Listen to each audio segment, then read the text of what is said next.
औज़ुबिल्लाहि मिनश्शैतानिर्रजीम बिस्मिल्लाहिर्रहमानिर्रहीम अस्सलामु अलैकुम वरहमतुल्लाहि वबरकातुहू। उम्मीद है आप सब लोग खैरियत से होंगे। आज की वीडियो का हमारा जो टॉपिक है पार्ट 2, कमर्शियल लेवल पे आप फार्मिंग कैसे कर सकते हैं, उसमें आप पैसे कैसे कमा सकते हैं। इसके हवाले से एक काफ़ी डिटेल वीडियो मैं पहले बना चुका हूँ, जिसका लिंक डिस्क्रिप्शन में है। वो पार्ट 1 था। आज की वीडियो में हम स्पेसिफ़िकली बात करेंगे ब्रीड्स के ऊपर, एक ब्रीड के ऊपर, ब्रीड्स के ऊपर नहीं, एक ब्रीड के ऊपर।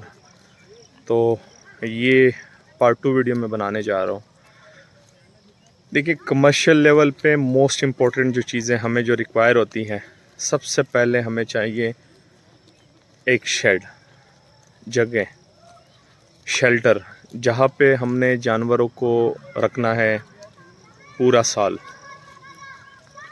चराई से लेके आने के बाद जहाँ पे रात को हम उनको शेल्टर दे सकें, रात को हम उनको रख सकें, तो वो हमें चाहिए शेड, पहली चीज़। अब शेड में एक है रिवायती तरीका, ट्रेडिशनल तरीका, जो हम नॉर्मल ज़मीन पे इनको रखते हैं। एक है मॉडर्न तरीका।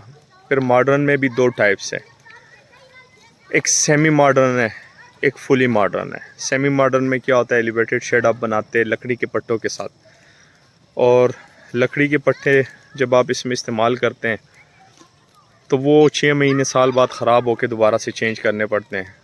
उसमें 100 मसाइल होते हैं, उसमें ब्लड पैरासाइट्स का मसला होता है, वो गीले हो जाते हैं, उसमें सुराख बन जाते हैं, उसमें कीड़े लग जाते हैं, 100 मसाइल होते हैं।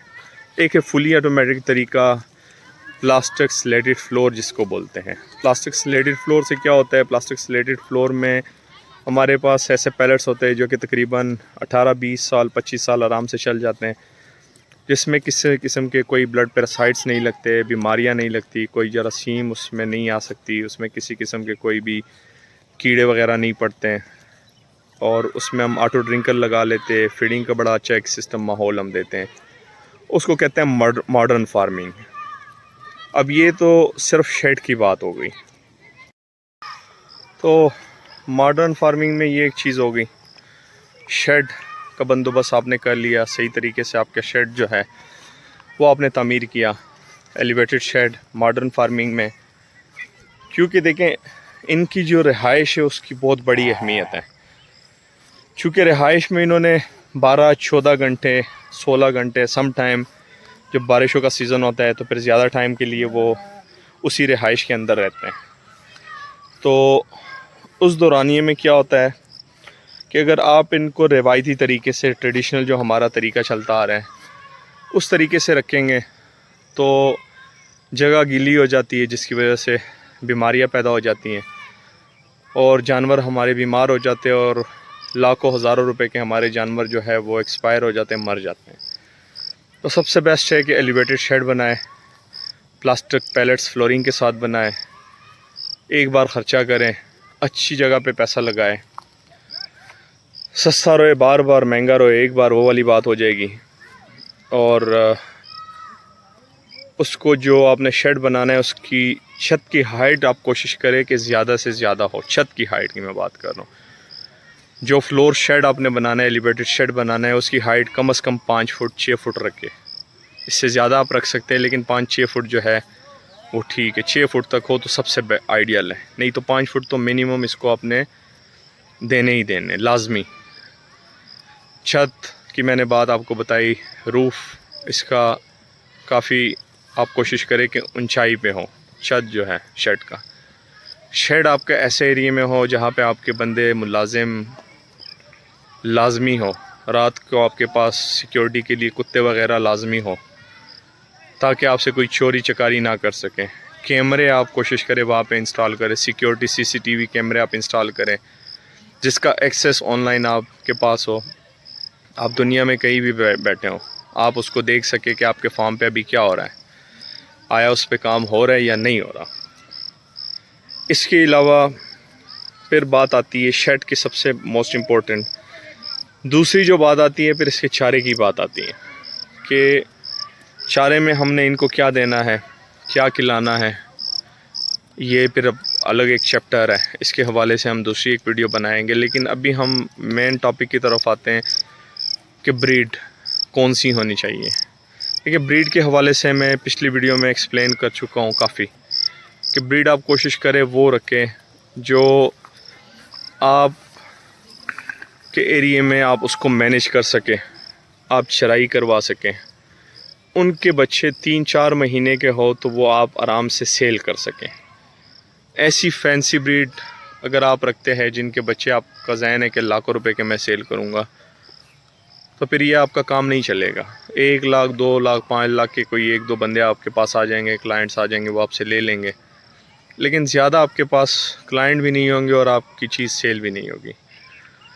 और बेहतर है कोई दोगली, देसी, आम नॉर्मल सी ब्रीड पे काम करें, जिसके बच्चे आप अगर गोश्त के भाव भी सेल करें तो इतने पैसे कम से कम आपको मिले जिससे आपको नुकसान का अंदेशा ना हो। ठीक हो गया। फिर आते हैं हम बकरों दुम्बों की तरफ। देखिए, बकरों और दुम्बों में एक डिफरेंस है।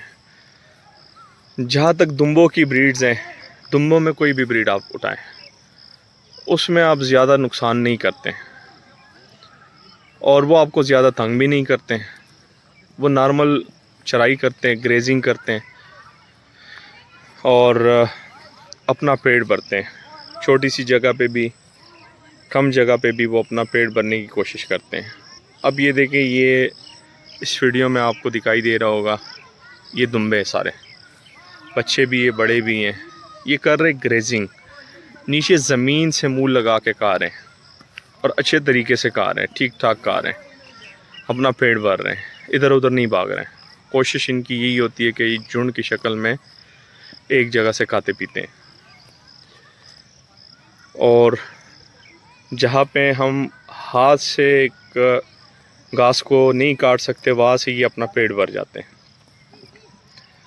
मतलब हम हाथ से काट नहीं सकते, वहाँ से ये अपना पेट भर लेते हैं। तो दुम्बों को पालना जो है ये बड़ा आसान है उस एस्पेक्ट से कि जब बकरियों के साथ आप कंपैरिजन करते हैं, बकरियां जो है वो करती है ब्राउजिंग, वो चुन चुन के खाती हैं और उनकी कोशिश होती है वो हाइड में खाती हैं। ऊपर से उनको ज़्यादा शौक़ होता है पत्ते खाने का और पत्तों में भी वो छांटी करके खाती हैं। और एक बकरी उधर भाग रही होगी, एक इधर भाग रही होगी, वो तंग बहुत करते हैं। अगर आपके पास लेबर अच्छे हैं, एक्सपीरियंस है उन्हें, तो फिर तो आप कोशिश करें कि आप बकरे और दुम्बे दोनों की नस्ल रखें। दोनों ही बेनिफिशियल हैं। बकरों में एक चीज़ है कि आपको बच्चे ज़्यादा दे जाते हैं, मतलब आपको आराम से इजीली 2-2, 3-3 बच्चे दे जाते हैं। दुम्बों में ये चीज़ है कि दुम्बे आपको ब्रीड कम देते हैं, ये सिर्फ एक बच्चा मेजॉरिटी देते हैं। दो बहुत ही रेयर ब्रीड इसमें आती है वो देते हैं। तो उस हिसाब से अगर आप उस मुनासिबत से देखें तो दुम्बे ज़्यादा बेनिफिशियल हैं। लेकिन अगर आप कमर्शियल लेवल पे काम करते हैं, बड़े लेवल पे काम करते हैं और आपके पास सैकड़ों की तादाद में जानवर है, तभी आप पैसे कमा भी सकते हैं और तभी आप कुछ ना कुछ रिटर्न ले सकते हैं। क्योंकि जब आप बड़े लेवल पे काम करेंगे, labour expense, shed expense, feed expense आपके आलमोस्ट सेम होंगे, लेकिन आपके पास रिटर्न ज़्यादा आएगा। जब रिटर्न ज़्यादा आएगा तो डेफिनेटली आपके पास प्रॉफिट मार्जिन भी ज़्यादा होगा। तो दुम्बों का पालना, दुम्बियों का पालना, ये एज़ कम्पेयर टू बकरियों का पालना ज़रा इजी है। लेकिन अगर आप बल्क लेवल पे कमर्शियल फार्मिंग करते हैं तो कोशिश करें कि उसके साथ बकरियां लाजमी रखें। छोटी सी ये वीडियो थी पार्ट 2। इंशाल्लाह पार्ट 3 में मैं आपको मज़ीद समझाऊंगा इसके हवाले से। आज की वीडियो यहाँ पे ख़त्म करते हैं। दुआओं में याद रखिएगा, अपना ढेर सारा ख्याल रखिएगा, 5 वक्त की नमाज़ अदा कीजिएगा। अल्लाह हाफ़िज़।